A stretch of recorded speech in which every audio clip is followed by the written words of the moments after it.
Ok, presidente, gravação iniciada. Boa tarde a todos. Então, voltando após o intervalo, a nossa pausa da tarde, com o processo número 16, processo de relatoria da conselheira Edeli, processo 13.982.720.092.2013-14. Com a palavra a relatora.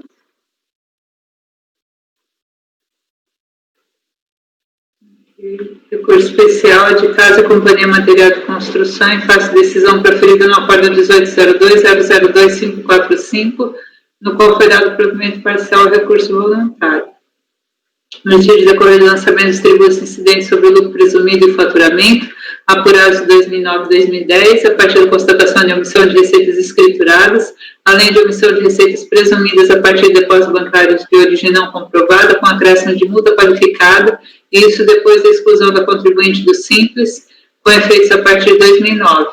A autoridade julgadora em primeira instância declarou improcedentes as impugnações da contribuinte e dos responsáveis Diomar e Viviane, Diomar José dos Passos e Viviane Fátima da Rosa dos Passos, colegiado ao qual, por sua vez, deu provimento parcial aos recursos voluntários da contribuinte e dos responsáveis, mas apenas para excluir os valores recolhidos na sistemática simplificada de recolhimentos. A Procuradoria não interpôs recurso, a contribuinte cientificada por via postal e os responsáveis por meio de edital, por meio de editais, mas apenas a contribuinte interpôs recurso especial, no qual arguiu divergências parcialmente admitidas no despacho de exame de admissibilidade. Quanto à autuação por depósito bancário não teve segmento, e na multa qualificada, aqui teve segmento, conforme é indicado.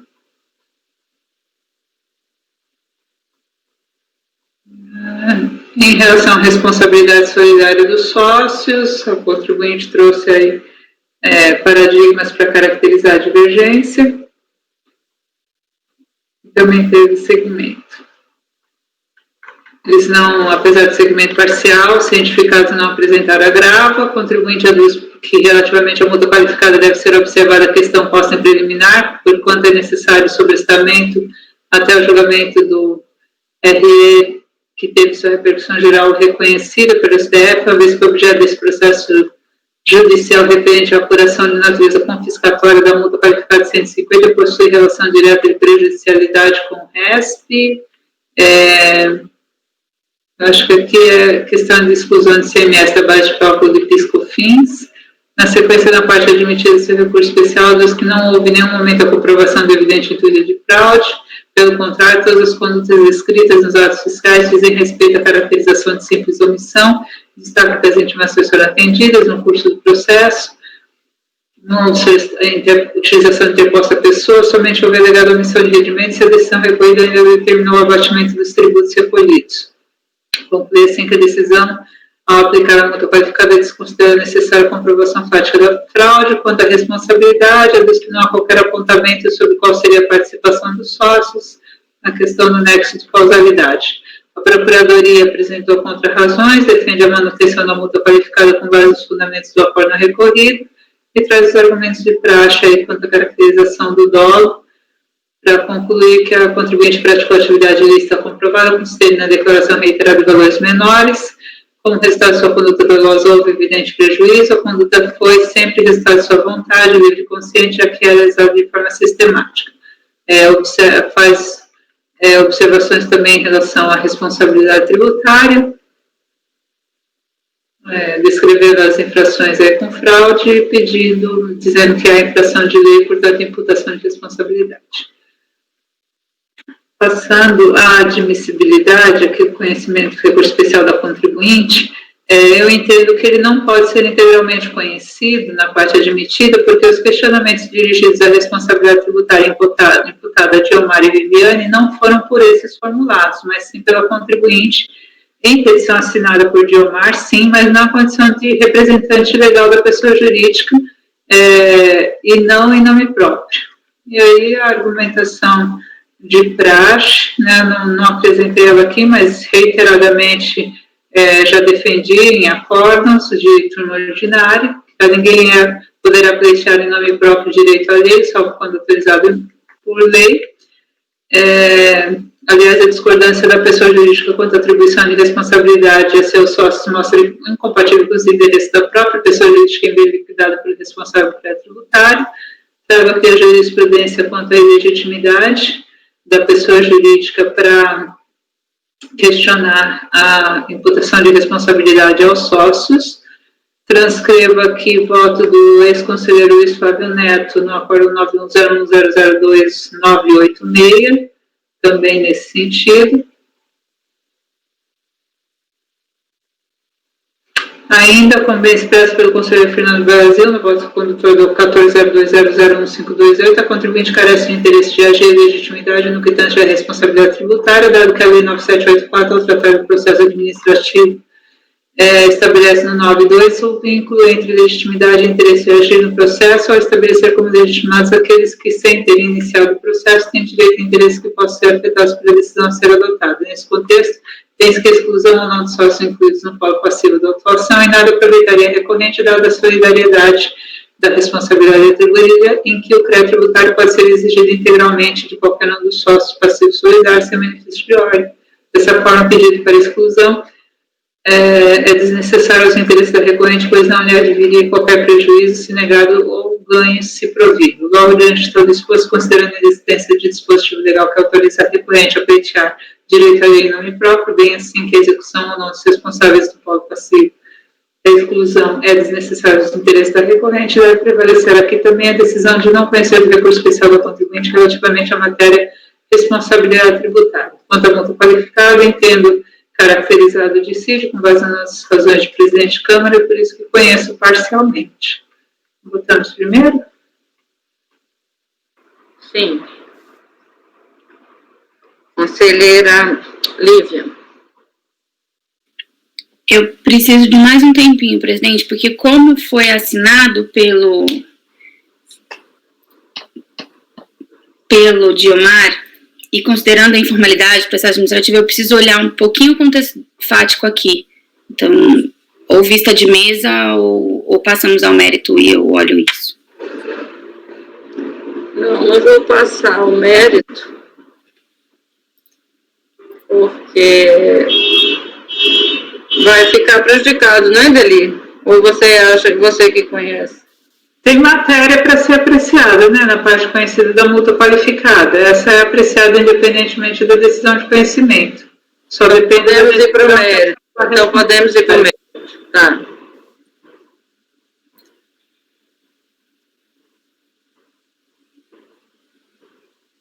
Com referência à qualificação da penalidade, já é o meu voto padrão aí, em que eu estabeleço os parâmetros.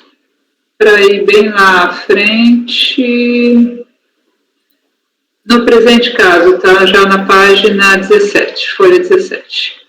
As autoridades, conforme exposto no termo de verificação e encerramento da ação fiscal, relatam as reitimações elaboradas para a obtenção do livro caixa encadernado e os extratos bancários para além dos livros e documentos apresentados pela contribuinte, registram que ela apresentou planilhas para comprovação de parte dos depósitos que foram correlacionados com receitas lançadas no livro caixa, estando outra parte deles descrita como lançamento não comprovado e que assim se prestaram à caracterização de omissão de receitas, constatam que diante da omissão de receitas da atividade identificadas nesse procedimento e do fato de não registrar e tributar os montantes de depósito bancário em contas bancárias sob titularidade verificados de 2009 e 2010, ele se sujeitou à exclusão de ofício do Simples, consideram que a falta de prova da origem impõe a conclusão de que os valores creditados correspondem a valores alheios à escrituração da empresa, sendo decorrentes de suas atividades normais e, portanto, omissão de receita operacional.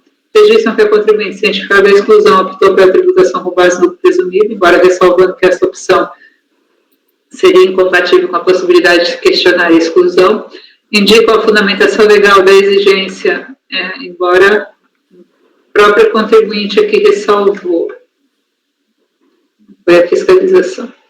Indicam a fundamentação legal da exigência, demonstram os critérios de cálculo, apontam a aplicação da multa qualificada para os créditos tributários decorrentes de omissão de receita presumida a partir do depósito bancário e de 75% decorrente de receita da atividade escriturada e não declarada. Ao final, motivam a qualificação da penalidade nesses termos aí transcritos por na totalidade. omissão de receita que induz a impedir o conhecimento por parte da administração das relações devidas pela empresa, não escriturar e registrar em seus livros a totalidade das receitas, não escriturar em seus livros caixa a totalidade da movimentação bancária, declarar enquanto receitas valores inferiores. Ações e omissões levaram a fixar a multa em 150%, e inércia fez com que o fisco tivesse que movimentar sua máquina a fim de detectar tais omissões. A não omissão ou na prestação de informações falsas que reside a fraude que justifica o percentual da multa hora aplicada, visto que por meio dessas condutas o contribuinte se esconde na esperança de que o fisco nada descubra. A conduta se materializa por todo o período abrangido. A autoridade julgadora de primeira instância manteve a qualificação da penalidade, argumentando que referências de praxe,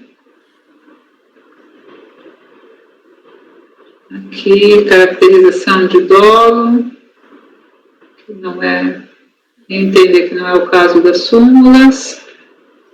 Note-se que o caso em questão não envolve a simples apuração de omissão de receita com base em presunção legal, mas sim a constatação de uma série de práticas de ocultar a ocorrência dos fatos geradores decorrentes das receitas emitidas, sendo o contribuinte deixar de declarar a totalidade dos tributos e efetuar os recolhimentos das diferenças respectivas.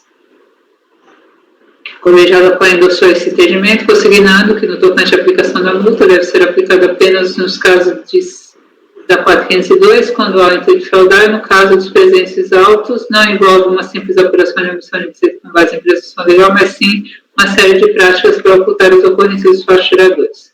Contudo, como visto, nada na acusação fiscal se presta a correlacionar os depósitos bancários de origem não comprovada a recebimentos decorrentes de receitas da atividade omitidas. Apenas afirma-se que o contribuinte indicou esses depósitos como lançamento não comprovado, do que decorre a presunção legal que toma por indício a falta de comprovação de sua origem em face de regular estimação dirigida pelos agentes fiscais. Em tais circunstâncias, diante das premissas inicialmente fixadas nesse voto, não é possível admitir a qualificação da penalidade em face apenas de reiterada omissão de receita presumida a partir do depósito bancário, dissociado de outras evidências dos depósitos corresponderem a receitas da atividade, entendo aplicado a súmula 25 e por isso dou provimento ao recurso especial da contribuinte nesse ponto. Então, na parte que conheço, dou provimento, entendo que, como tem sido o meu critério, né, se a fiscalização não investiga para correlacionar o depósito bancário à receita da atividade, o fato de ser significativo ou reiterado não é suficiente para a qualificação.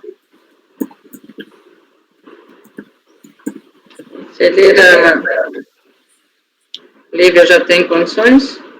Tenho, presidente. Em face da informalidade, considerando que foi assinado pelo Diomar, que estamos diante de Simples Nacional, eu conheço do recurso do responsável Diomar. Então, abro divergência quanto a esse ponto. Apesar do 1401, um dos acórdãos ali citados pela doutora Edeli ser meu, eu vou nessa linha mesmo. Aqui é especificamente a questão do Diomar ter assinado o recurso, informalidade simples, tratamento diferenciado. Então, por causa dessas duas circunstâncias. Eu conheço do Diomar e não conheço da Viviane. Isso.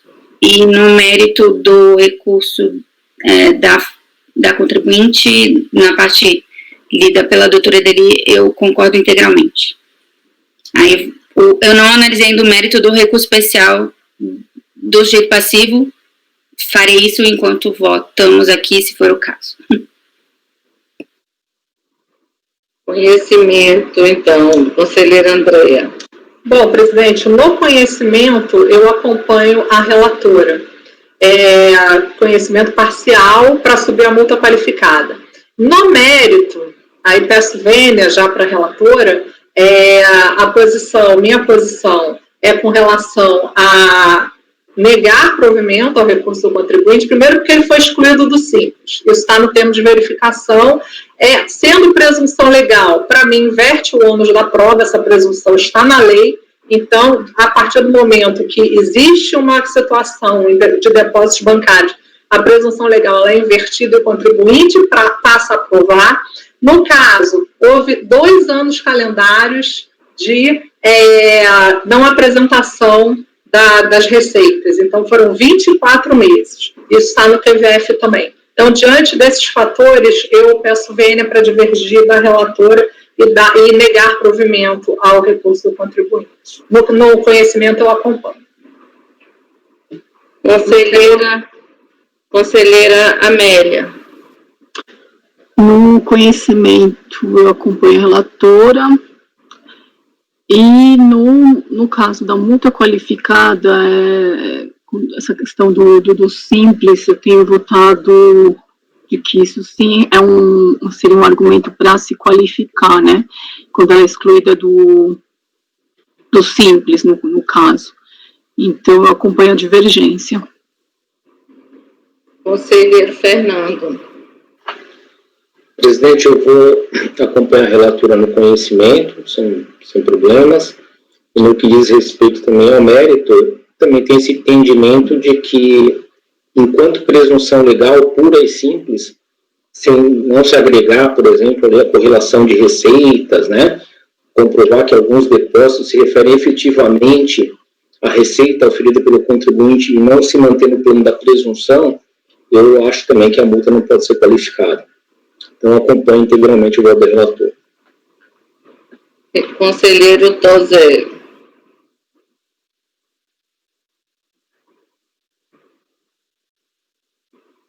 Conselheiro Tozelli, ninguém lhe ouve. O F8 travou. Vai com calma, Tozelli. Uma hora ele solta.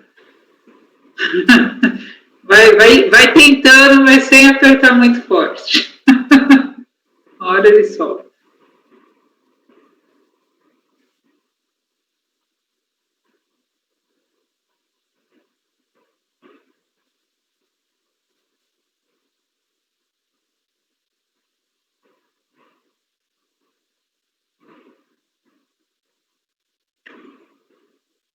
Ele saiu?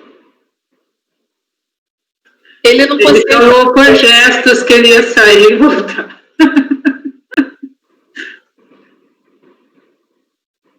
Continuam sem lhe ouvir. Aperta F8 agora. Agora sim. Nossa, nervoso isso, né? Até perdi o raciocínio. Estava em dúvida aqui, mas eu acho que não dá para flexibilizar essa regra a partir da assinatura. De falar que a Lívia conseguiu plantar a sementinha da dúvida, mas ele está lá na qualidade de representante da empresa. Então, eu acho que a gente tem que ter um rigor mínimo necessário processual, ainda que no PAF. Então, eu acompanho a relatora integralmente. Conselheiro Caio. Acompanho a relatora sem ressalvas, presidente. Tá, eu acompanho a divergência no tocante ao mérito. Então, fica recurso conhecido parcialmente, por maioria, vencida a conselheira Lívia. E no mérito, dado provimento por maioria, vencidas as conselheiras Andréia, Amélia e Adriana. Lívia, que conhecia em maior extensão. Que conhecia, vencida a conselheira Lívia, que conhecia o recurso do responsável de Omar.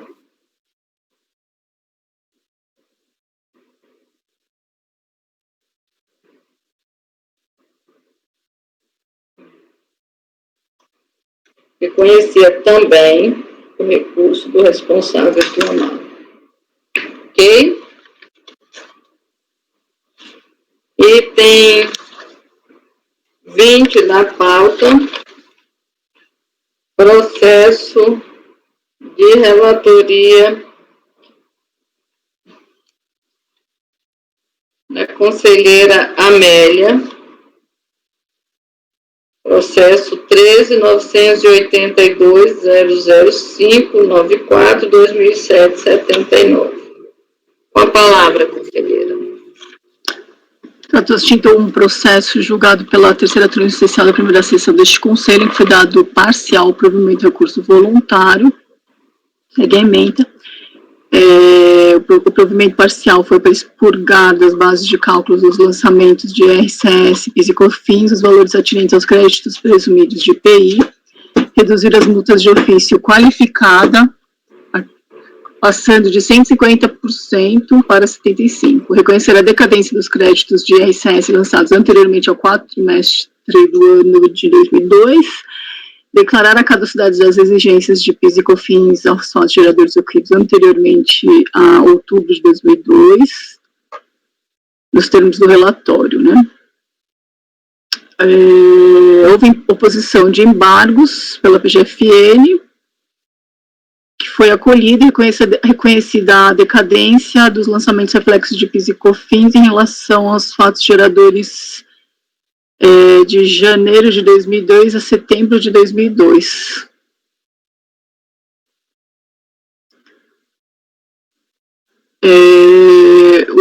Houve o recurso especial da PGFN, alegando divergências jurisprudenciais com relação à inclusão do crédito presumido de IPI na base de cálculo da CS, do IR, do PIS e da COFINS, a manutenção da multa qualificada de 150% e a contagem do prazo decadencial do artigo 173.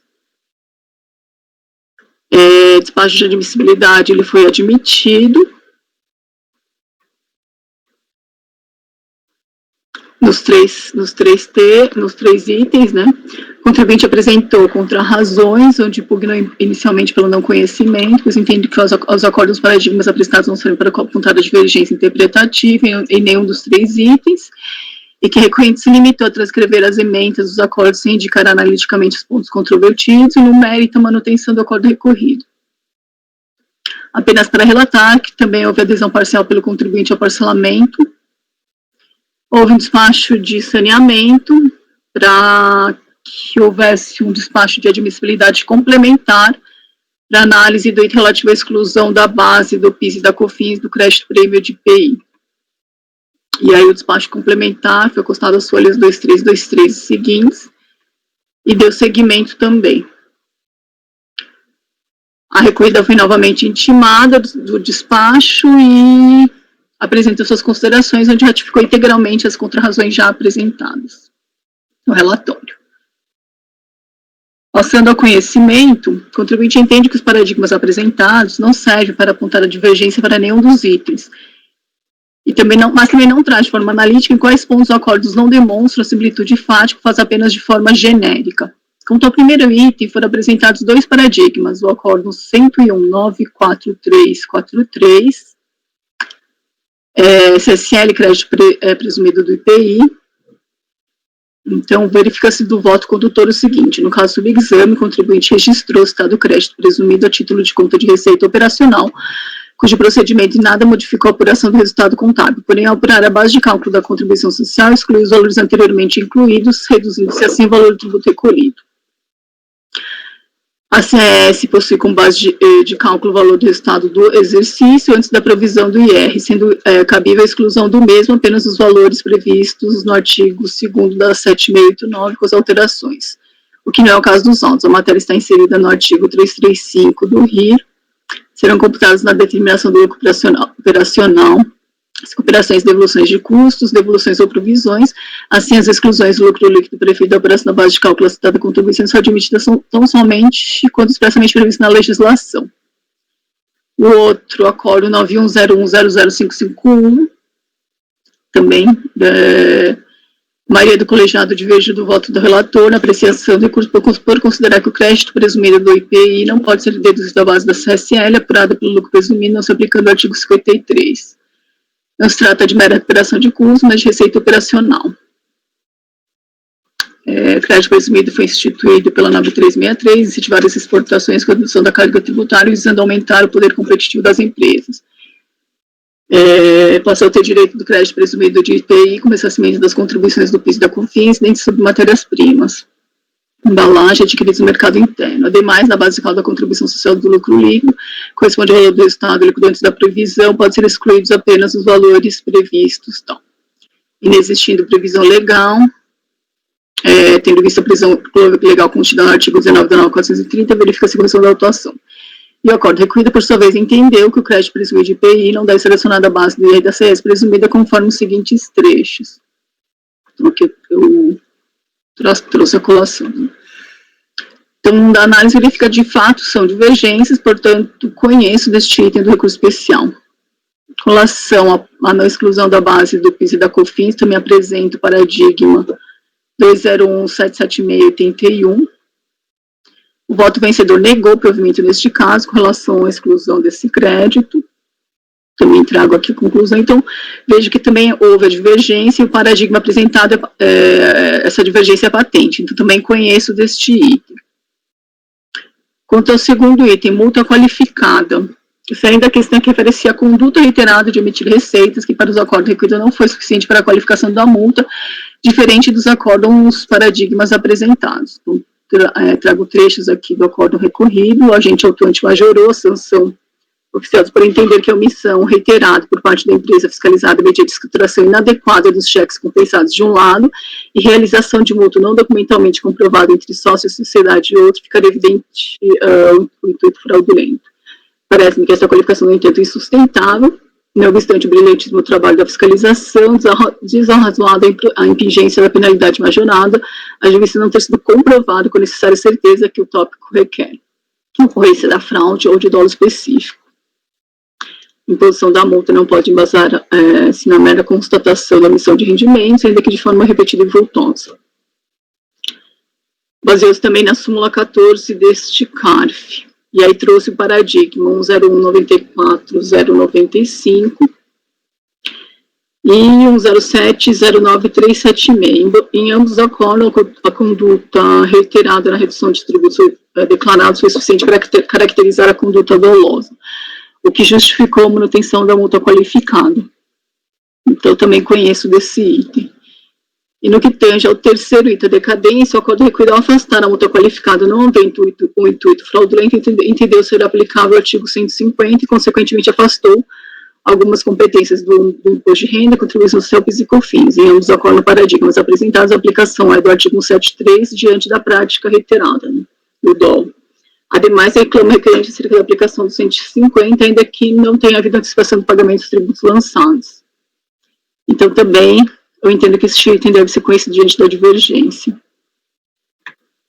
Então, indo ao mérito, tratou-se de um auto de infração de 2002 a 2005, de imposto de renda, contribuição social, PIS e COFINS, com imposição de multa qualificada de 150%, em razão da omissão de receitas identificadas por saldos credores na conta caixa, bem como na não tributação de receitas de créditos presumidos de IPI nas bases dos tributos. Ressalto que a multa qualificada foi apenas com relação à omissão de receitas. Inclusão do crédito presumido do IPI da base de cálculo da CS, consequentemente do IRPJ. Com relação a este item, tivemos um julgado recente deste colegiado, uma composição semelhante, a sessão de 3 de dezembro de 2019, acordo 910004-556, relatoria da conselheira Andréa Dueck, em que foi negado por maioria de votos recurso especial vencido da conselheira Lívia. Na oportunidade, acompanhei a relatora nesse ponto, no entanto, uma pesquisa mais aprofundada junto aos tribunais superiores encontrou um julgado recente acerca do tema, datado de maio de 2020, entendendo que nos casos de contribuintes optantes pelo regime do lucro presumido, os valores de IPI devem ser excluídos, já que se trata de benefício fiscal, não devem ser computados nos termos do artigo 53 da 9430, e trago a emenda. Crédito presumido do IPI foi instituído pela 9363, alterações a 10 de 76, criado para fomentar as exportações, ressarcindo as empresas exportadoras os valores pagos do PIS e da COFINS sobre o preço dos insumos. Aí trago a legislação, então, no que tange ao ISS, mantenho a decisão recorrida. No que se refere ao PIS e à COFINS, vejo que essa infração, com relação a essa infração específica, o lançamento realizado para alguns meses, entre março de 2003 e dezembro de 2004. O enquadramento legal utilizado foi o decreto 4524, que regulamentou o PIS e a COFINS, e o artigo 2º reproduz o artigo 2º da 9718. Nesse ponto, o STF já se manifestou através da sistemática do 543B, repercussão geral. Com essa decisão, restou firmado o entendimento de que o artigo 3º, parágrafo 1º, inconstitucional, quando alargou a base de cálculo do PIS da COFINS, o conceito de faturamento. Nessa linha, de igual forma, tratando o crédito presumido de valor como tratando o crédito presumido de IPI como valor recuperado, não há que se falar em faturamento e receita bruta. Então, esse entendimento também é o que tem prevalecido na terceira sessão.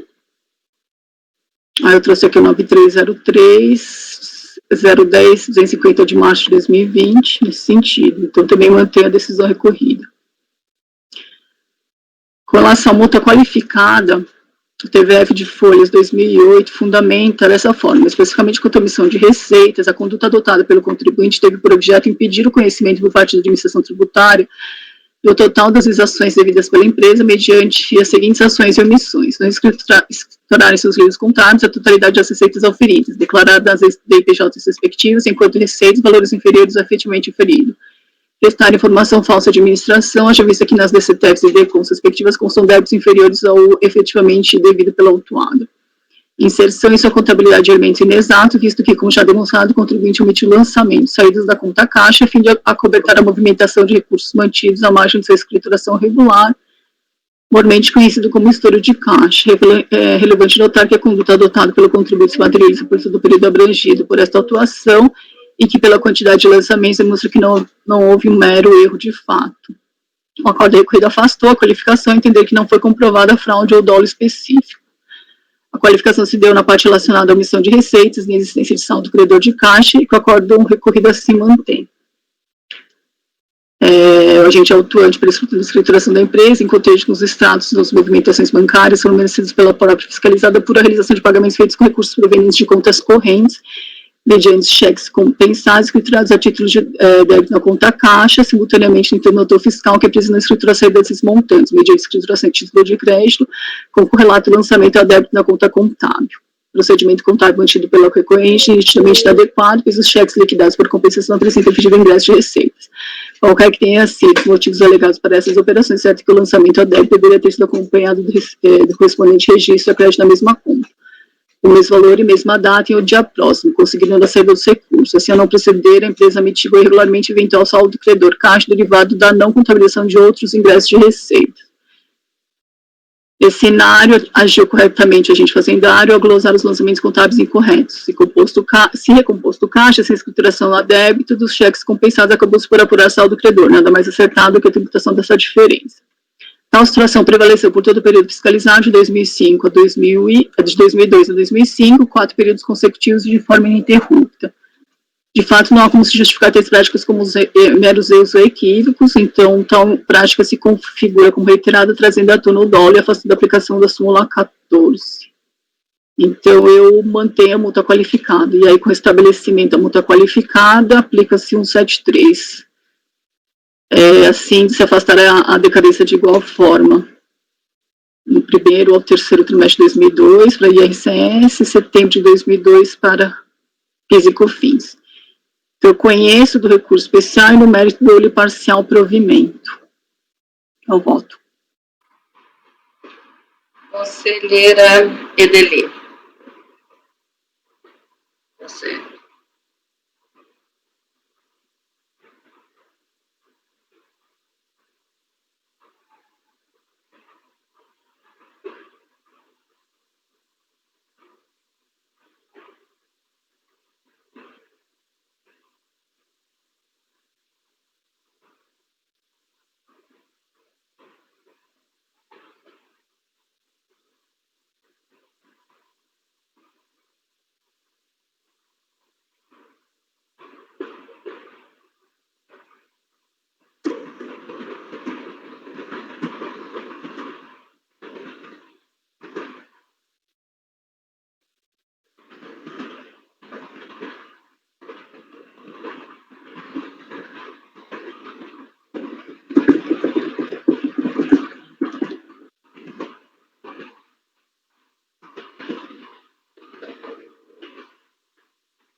Eu já tinha recuperado essa decisão anterior do crédito presumido na base de cálculo de CSL e RPJ, que a conselheira Lívia, que a conselheira Amélia menciona.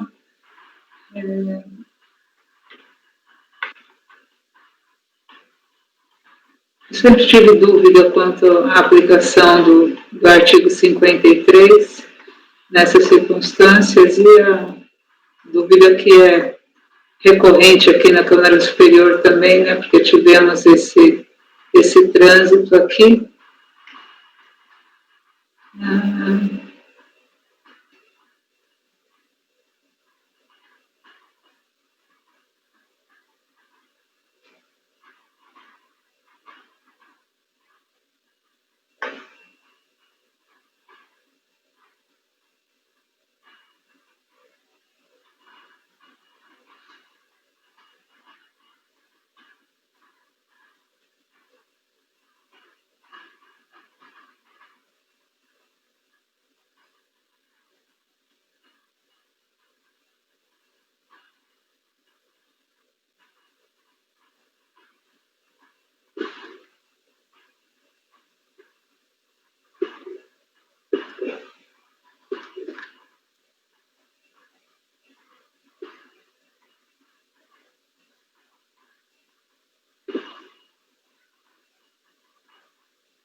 Eu compreendo os fundamentos aqui do 9101-00551, mas eu tenho muita dificuldade de desconectar esse crédito presumido de IPI do ressarcimento de PIS/COFINS apenas porque essa recuperação se dá de forma presumida, né? Eu acompanhei a conselheira Andréia no voto anterior, né, no 9101004556, né, por conta da orientação mencionada, né, do STJ, mas realmente o STJ evoluiu na análise, né, para aí sim analisar a repercussão do 53, no caso. Só ver como é que isso aconteceu.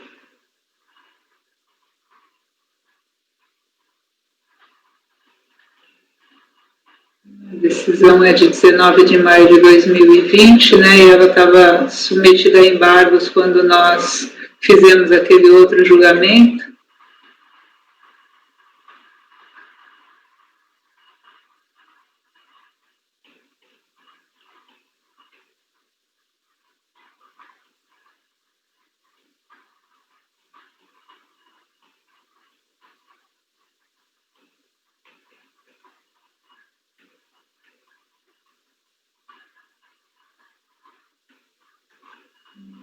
Então, eu não consigo dissociar o crédito presumido de IPI da recuperação de PIS/COFINS. E entendo, e o PIS/COFINS, são reduções, são elementos de custo que não são deduzidos da receita, né, que estão contemplados pelo coeficiente de apuração do lucro presumido. Então, nessa lógica do artigo 53, a minha, com a ressalva de eventualmente evoluir com outros argumentos, mas na visão atual que eu tenho, eu entendo que o crédito preso, eu só consigo concluir na mesma linha do STJ, de que esses valores, eles estão abarcados pela exclusão do 53 a 9430, por isso eu acompanho a relatora nesse ponto. Em relação à multa qualificada, essa acusação fiscal de não escrituração dos pagamentos, né, os elementos inexatos na contabilidade, eles todos são elementos para resultar no saldo credor de caixa, presunção de omissão de receita. Então, eu não consigo fazer o caminho para a qualificação da penalidade. Então,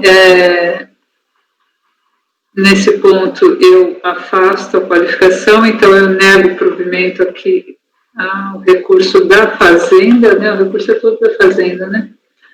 Então, eu nego no primeiro ponto, na multa qualificada, e, em consequência, também a decadência como a contribuinte optante pelo lucro presumido e não houve questionamento acerca da apuração original dela, as exigências suplementares foram feitas na sistemática do lucro presumido e as da IPJ são suficientes para eu aplicar o 150, então, parece que tem até valores declarados em DCTF aqui nesse caso, então, afastada a multa qualificada não retorna os 150 e isso significa que eu também vou negar provimento ao recurso especial da Fazenda em relação à decadência. E aí, ao contrário da relatora, que dá provimento parcial, né, para restabelecer a multa qualificada e afastar a decadência, eu nego o provimento. São esses os 3 pontos, né? Mantenho o afastamento da exigência em relação ao crédito presumido e afasto a qualificação da penalidade, por consequência também não mantenho a decadência com base no 150. Então, você acompanha a relatora na inclusão das 2 matérias, inclusão do IPI na base de cálculo IPJ, Não. Crédito presumido de IPI, sim, tem PIS/COFINS, né? PIS/COFINS também aqui é exigência cumulativa, então dependeria do conceito de alargamento para manter a exigência, só se manteria sob o conceito de alargamento. Né? Aqui é isso, né, Amélia? A exigência cumulativa, né? Então, acompanho. Está desligado seu microfone. É cumulativa porque está no presumido, né? Uhum. Então, acompanho a relatora na RPJ, CSL, PIS/COFINS, divirjo na multa qualificada e na decadência. Tá, você nega provimento integral. O Fernando quer falar? É isso? É justamente isso. Acho que daí o voto da conselheira dele é por negar provimento. Tá. Conselheira Lívia. Exatamente nos termos do voto da doutora Deli, mantenho meu voto conforme declarado no 9101004556. Muito bem lembrado pela doutora Amélia, agradeço por funcionar de memória também para a gente. A questão da multa, temos posições, bem claro, né, a questão de direitos também, e a decadência a consequência. Então, exatamente nos termos da doutora Deli, para negar provimento integral. Conselheira Andréa. Muito bem. Vamos lá, presidente. Quanto ao conhecimento, acompanho a relatora. Com relação ao mérito, eu entendo, assim como já tinha feito no processo da Cortume, na verdade, também tem o seguinte, estou tentando pesquisar aqui, tá, gente? Mas o Supremo, o ministro Marco Aurélio Mello, no recurso extraordinário 1061779, ele entende que, na verdade, quem tem que decidir essas questões é o STJ. Ele bota aqui, abre aspas, a mercê de articulação sobre a violência à Carta da República, pretende se submeter à análise matéria que não se enquadra no inciso 3º do 102 da Constituição Federal.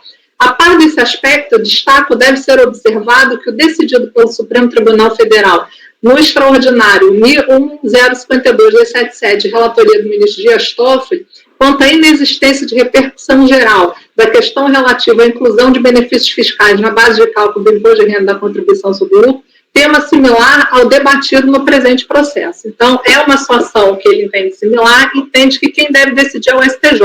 Na verdade, hoje a gente está com uma gama de decisões que eu tenho colacionadas aqui do STJ sobre essa matéria. Então, eu não tenho segurança para simplesmente mudar meu voto com base num acórdão trazido pela conselheira Amélia, mesmo que recente. Eu acho que isso ainda vai ter muita discussão.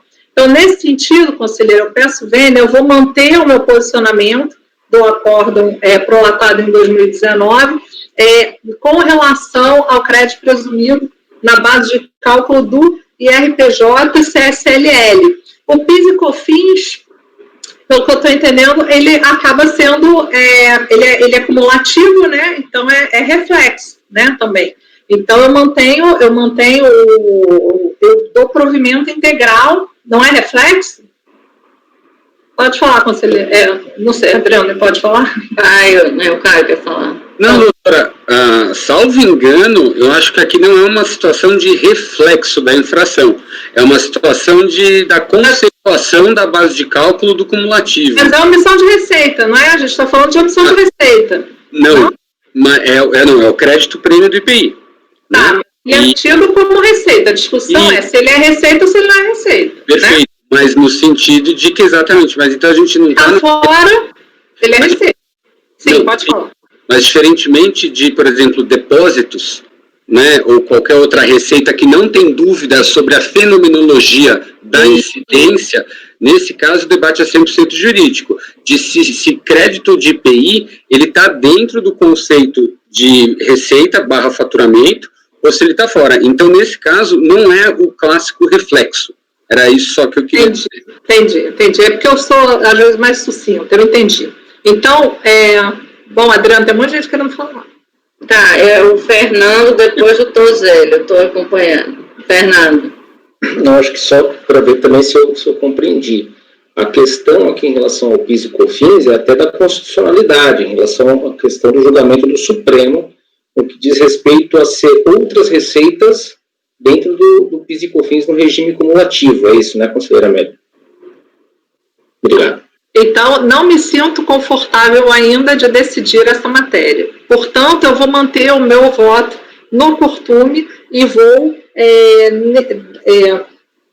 fazendo a nacional, dar provimento, porque mantenho a multa qualificada e mantenho, então, pelo 173 em razão da multa qualificada, não há decadência para mim, tá? Então, eu dou provimento. Eu divido para dar provimento ao recurso da PFN, mantendo o meu voto da Cortum. Ainda não tenho essa situação da base de cálculo do PIS da COFINS sedimentada também, porque ainda estamos aí em vias de ser solucionado. É isso, presidente.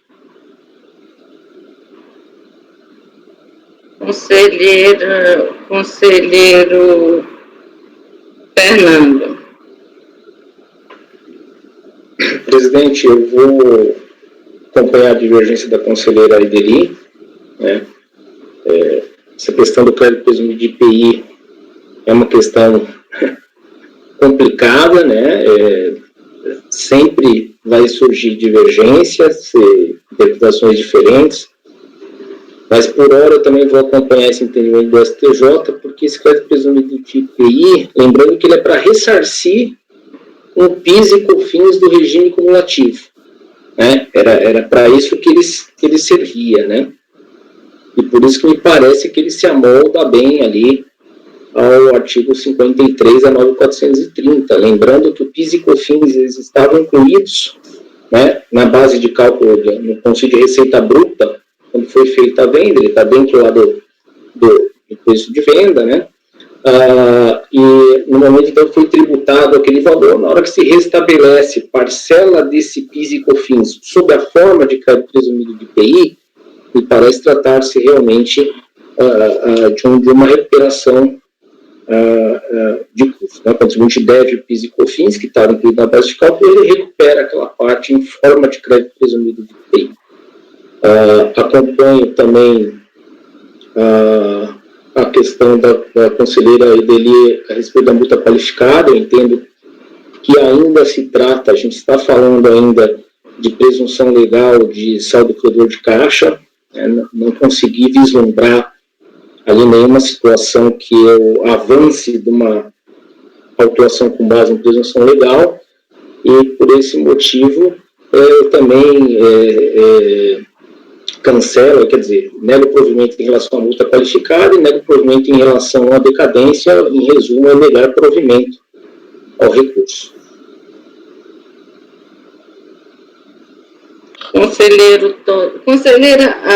Conselheira Lívia vota também assim, não é isso?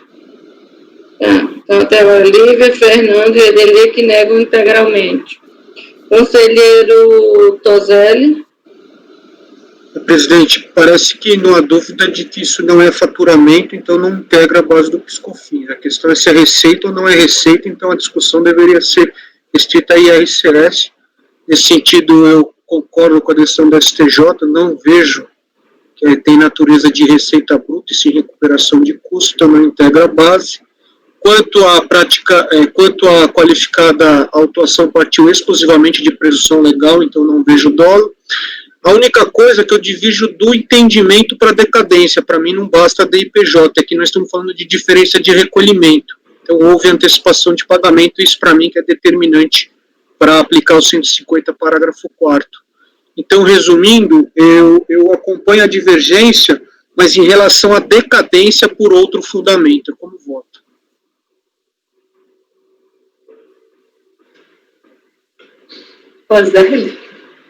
Andréa quer falar? Eu acho que teve algum recolhimento, deve ter recolhimento sim, viu? Não, é isso que eu falei. Tem duas, eu vou considerar as duas, presidente Andréa de turma. Não, eu via, foi isso que eu chequei. Nós estamos falando de diferença de recolhimento. Então, houve antecipação, por isso eu aplico 150 parágrafo. Não pelo fato de ter sido declarado em DIPJ. Só divirjo do fundamento da divergência no que toca à decadência.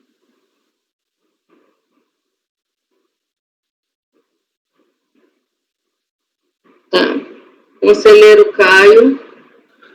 Eu voto exatamente como o Dr. Toselli, porque nos temas de IPI eu também entendo pela não oneração por ambos motivos, entendo que deve ser afastada a multa, e eu entendo que puxa para 150, mas vai pelo pagamento. Ok? Então, só para registrar aqui no vídeo, é exatamente por isso.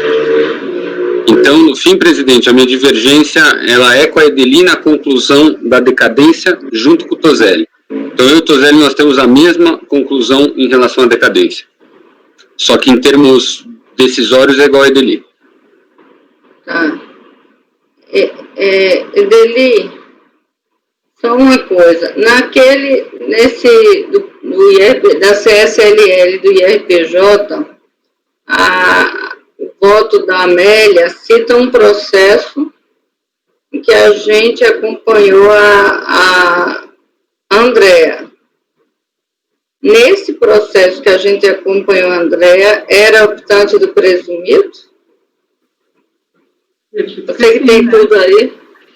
Acredito que sim. E você está mudando o entendimento. O André quer falar.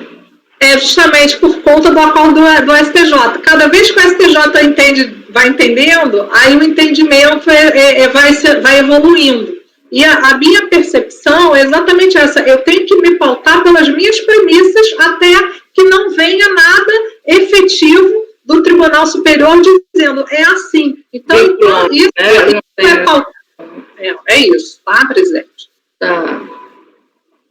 E outra coisa, aí no voto da Amélia, ela está trazendo um voto da terceira turma da Câmara Superior, agora 2020, que está falando de repercussão geral.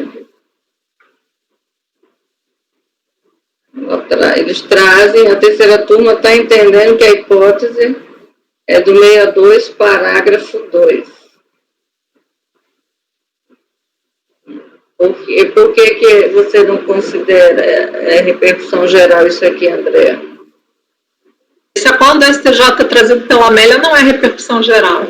Não, eu estou falando, a Amélia traz o 9303, 010-250, da terceira turma da Câmara Superior, 11 de março de 2020, é um acordo unânime. Mas aí, provavelmente, é a questão do PIS/COFINS, que aí é diferente. A Receita já se posicionou de forma diferente dessa situação. Não, mas você não está colocando nem para o PIS/COFINS.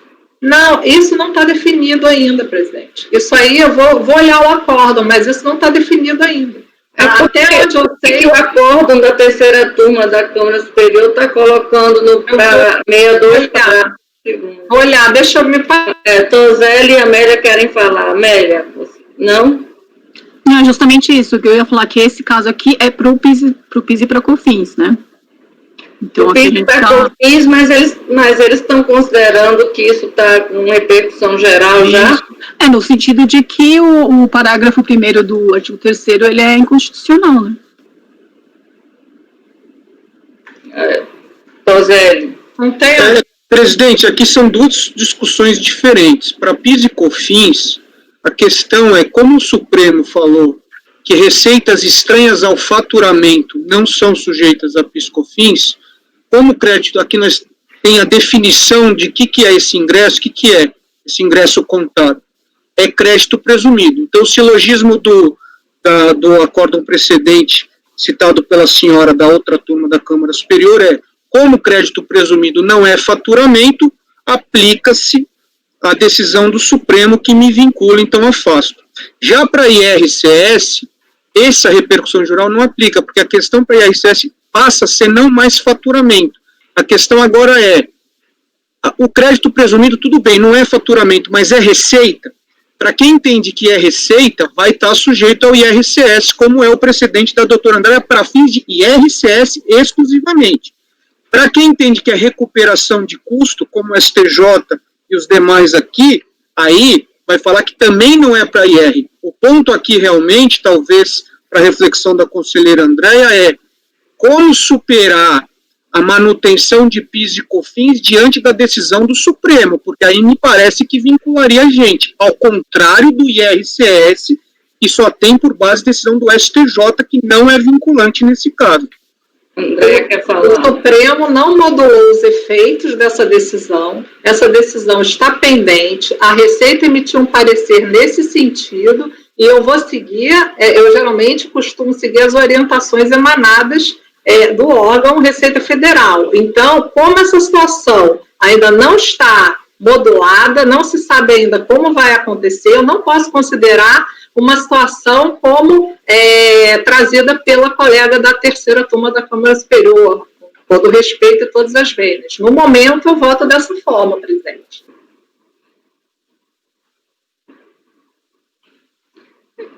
Estou achando estranho, a terceira turma já está entendendo que está na repercussão geral. Porque para a gente tem que transitar em julgado. Para usar o 62, parágrafo 2º do regimento, tem que ter decisão transitada em julgado. Diga, Edeli. Para Fernando, Lívia e Edeli. Diga, Fernando. Presidente, que eu creio aqui que a questão toda é que, independentemente de se conceituar o crédito presumido de IPI como receita, ainda que ele fosse, digamos, se ele fosse tributável, me parece que eles seriam outras receitas, não receita do faturamento. Por ele ser outra receita, ele não pode estar incluído na base de cálculo do PIS e da COFINS no regime cumulativo em razão decidida pelo STF. Eu acho que é por essa razão que a terceira turma da Câmara Superior está dizendo que essa é uma matéria para se aplicar ao 62A, né? Analisando o acórdão aqui da terceira turma, né? Ela fala de repercussão geral só contra o alargamento da base de cálculo, aquela questão do parágrafo 3º do parágrafo 1º do artigo. A 9718. E da 9718. Quando ele vai tratar especificamente do crédito presumido de IPI, ele cita uma ementa também do STJ, mas aí não fala mais de repercussão geral. Fala, olha, isso... Eu estou achando estranho. Do IPI, tá aqui, o STJ também já julgou assim, acho que por isso que foi unânime, mas a repercussão geral é só com relação ao alargamento da base de cálculo, aquela questão da 9718, enfim. Não especificamente do crédito Já presumido. transitou, essa já transitou. Continuou com o mesmo entendimento. Edeli, queria falar. Eu ia falar a mesma coisa para o Fernando, mas só aproveitando a voz, o precedente era, assim, era a inclusão do crédito presumido na base de cálculo do FPJ-CSL pelo presumido, o precedente da André, né? Comentando exatamente isso.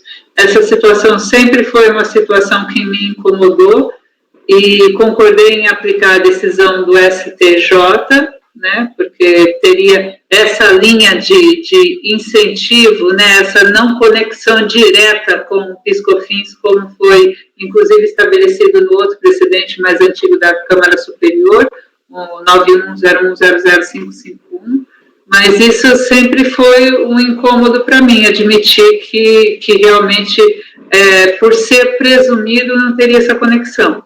Mas, com o STJ confirmando essa interpretação, eu acompanhei a André. Nessa linha atual do STJ, em que eles reconhecem a eficácia do artigo 53 como recuperação de custo, a associação do crédito presumido como recuperação de custo, para incluir isso na hipótese 53, apreciando especificamente esse artigo, eu fico mais confortável de me alinhar ao entendimento do STJ. Né, ele é mais próximo daquilo que eu concebo dentro da apuração. É por isso que eu reformulo o entendimento. Eu vou manter o meu entendimento. Então, eu acompanho a Andrea. Então, no que diz respeito à inclusão da base do crédito presumido do IPI na base de cálculo do IRPJ, da CSLL, do PIS e da COFINS, foi negado provimento por maioria, vencidas as conselheiras André e Adriana. No que diz respeito à multa qualificada e prazo decadencial, foi negado provimento por maioria, vencida a relatora, as conselheiras Andréa e Adriana. Designada Lívia, pode ser?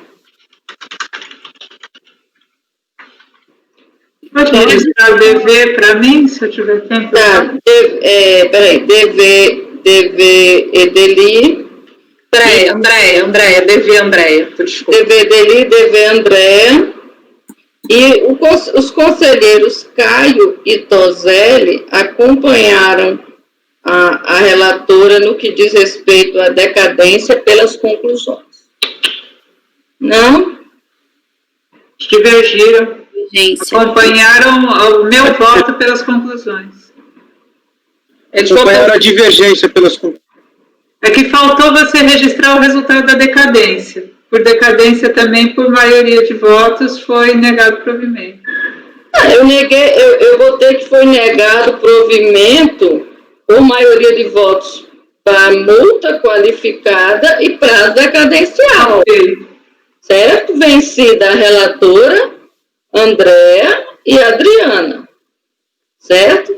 E tinha colocado Lívia coloquei Lívia sendo para redigir o voto vencedor da multa qualificada e do prazo decadencial, porque pensei que ela reunisse o seu raciocínio, o do Fernando, o do Caio, e só o Caio e o Toselli, que seriam outros fundamentos.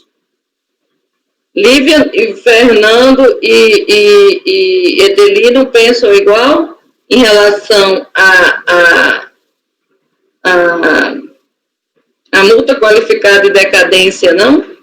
Só ainda na decadência. Hã? Pensamos diferentes em relação à decadência, Fernando. Diga, Fernando. Presidente, estou tentando aqui também só para ver se eu não me perdi. Eu acho que, por maioria, a gente negou o provimento. Né? A decisão... Multa qualificada e decadência. Não, eu acho que a gente negou o provimento em tudo. Por maioria Não, foi negado o provimento em tudo, mas eu coloquei assim, por matéria. Certo? Então, para o crédito presumido, foi só eu e André que ficamos vencidas. Persiste o voto da relatora. Então, nessa parte, não tem designação de voto vencedor. Certo? Em relação à multa qualificada e prazo decadencial, a relatora ficou vencida. Então, eu separei por causa disso. E aí, também, nessa parte, foi negado o provimento por maioria. Só que nessa parte, tem que designar alguém e tem que registrar dever e as razões. Né?